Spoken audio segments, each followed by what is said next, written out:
Good morning, students. Today we will start our new chapter, Landscape of Soul, which is written by Nathalie Traverov. This chapter talks about a form of art, painting, and this chapter is divided into two parts. Where first part tells us about the various Chinese arts and the French arts, and this second part talk about the getting inside outsider art, a new form of art, the modern form of art. So let's talk about the chapter first. Notice this expression in the text, infer their meaning from that context. So these are written in the chapter, and you have to find out the meanings which are written in bold letters. So you will do it. Meanwhile, you will read the chapter. So let's begin the chapter. A wonderful old tale is told about the painter Wu Daozi, who lived in the 8th century. His last painting was a landscape commissioned by the Tang Emperor Xuanzong to decorate a palace wall. The master had hidden his work behind a screen, so only the emperor would see it. For a long while, the emperor admired the wonderful scene, discovering forests, high mountains, waterfalls, clouds floating in an immense sky. Men on highly paths, birds in flight. Look, sire, said the painter. In this cave at the foot of the mountain dwells a spirit. The painter clapped his hands, and the entrance to the cave opened. The inside is splendid beyond anything words can convey. Please let me show your majesty the way.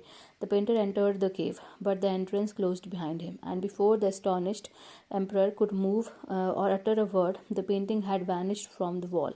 Not a trace of Wu Daozi's brush was left, and the artist was never seen again in this world. So this chapter talks about a tale of Chinese art, which talks about a painter Wu Daozi, who lives in 8th century. So he has drawn a picture, a painting for a palace wall, and when he showed this to king, it was a very beautiful painting. There were mountains, beautiful scenery was there, and there was a cave at the foot of the mountain. And he told king that that this is very beautiful cave out there. And when he clapped his hand, the entrance to the cave opened. So what happened? He just that painter just got into that cave, and he was not seen after that. The door to the cave it just it just closed, and the painting vanishes from the wall. So what does it mean? It means, symbolically, it means that that the painter the painter has only the way to look deep into that painting. He could understand the real meaning or the real beauty of that painting, and he could not be seen. It means that that his work is understood by him only, and he understood the nature so well that he do not reflect himself through his painting. He reflect the real world through his painting. That is why it is said about him that he is lost in the nature. Okay, it is a symbolic meaning of this painting. It doesn't really mean that painter has really lost into that world. Okay, there is another tale. Such stories played an important part in China's classical education. The book of Confucius and Zhuangzi are full of them. They help the master to guide his disciple in the right direction. Beyond the anecdote, they are deeply revealing of the spirit in which art was considered. Contrast this story or another famous one about a painter who would not draw the eye of a dragon he had painted, for fear it would fly out of painting, with an old story from my native Flanders that I find most representative of Western painting. So, Chinese painting, this is Chinese example.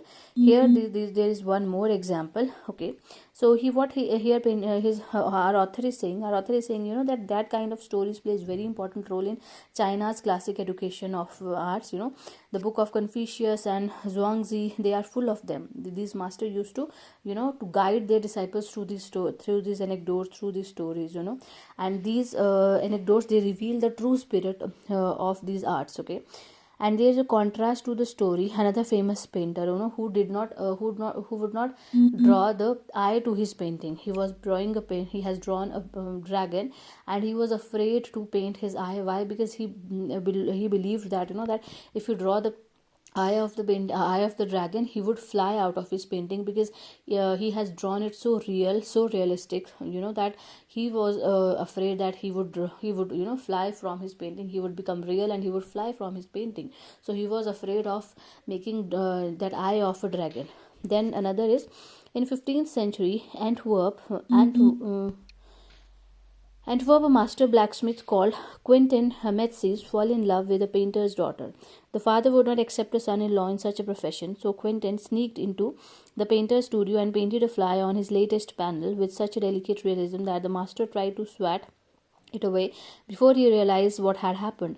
Quentin was immediately admitted as an apprentice into his studio. He married his beloved and went on to become one of the most famous painters of his age. These two stories illustrate what each form of art is trying to achieve: a perfect, illusionistic likeness in Europe, the essence of inner life and spirit in Asia. So this first example is taken from Chinese art, and this dragons example, and this one example has taken from a European style of painting. So what is the difference between Chinese and European style of the painting is that Chinese do not believe to imitate the things, to paint them as they look. They believe in real things. Okay, they like to paint whatever they believe, they perceive from their eyes. They do not make the replicas of the things, which is done in European painting, as you can see the example of dragon. There was one example that this Quentin Mischief, who fell in love with painter's daughter, but he was not painter was not happy with this person. So what he did, he just draw a butterfly on his cardboard, and when he realized this butterfly was not a painting, it was just it was not a real one, it is a painting. He was so much impressed by this painter that he not only get married to that lady, he also become one of the famous artists of at that time.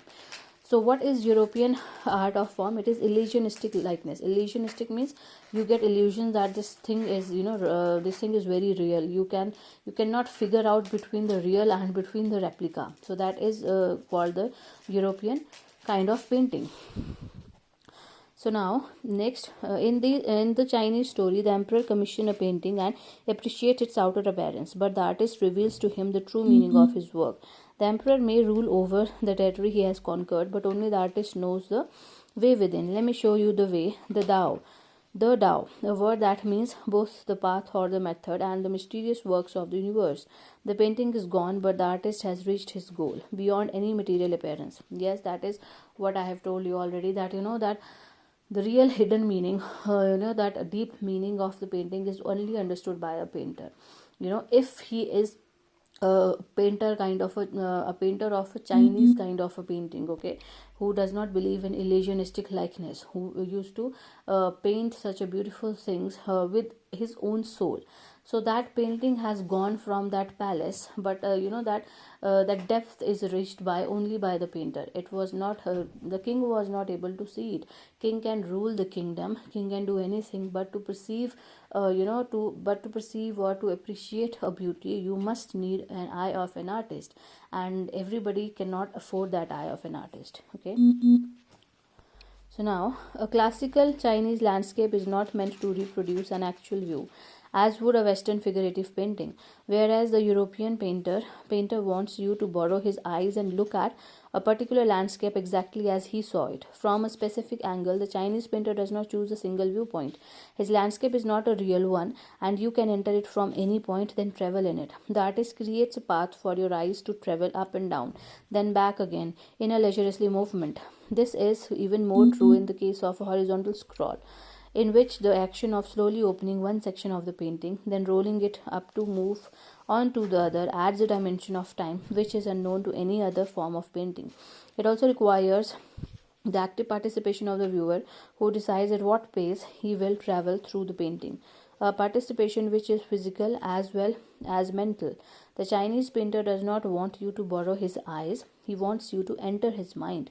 The landscape is an inner one, a spiritual and conceptual space. So in this paragraph, there is a difference between Chinese and European painting. So when you are watching a European painting, what a painter want to borrow his eyes so that you can see what he has painted according to his point of view. Okay, there is one point of view, and you have to have the mindset of that painter so that you can enjoy the painting. Whereas the Chinese painting, they are having so many of the views, you can watch it from any angle, you can perceive it in any way which you want. Okay, so it is like an open book for you. You can perceive, or you can analyze whatever you really want to. So Chinese painting do not want you to borrow the to borrow the eyes of a painter. Okay, it is like a book for you. You can start from anywhere. It is like a horizontal scroll. The more you scroll, the more you get from it. Okay, so that is the difference between Chinese painting and European painting. There are so many of the arts forms of paintings, like poems. Sometimes poet tells the poem according to his point of view, and sometimes a poet does not provide any point of view. You can look it whatever, however you want to look on it. Okay, you can have your own conclusions. So that is how painting can be perceived by a painter, or it can be perceived by a person who is watching these paintings. So that is the difference between these two forms, Chinese as well as European. So read this chapter till here only, and rest of the chapter we will do earlier.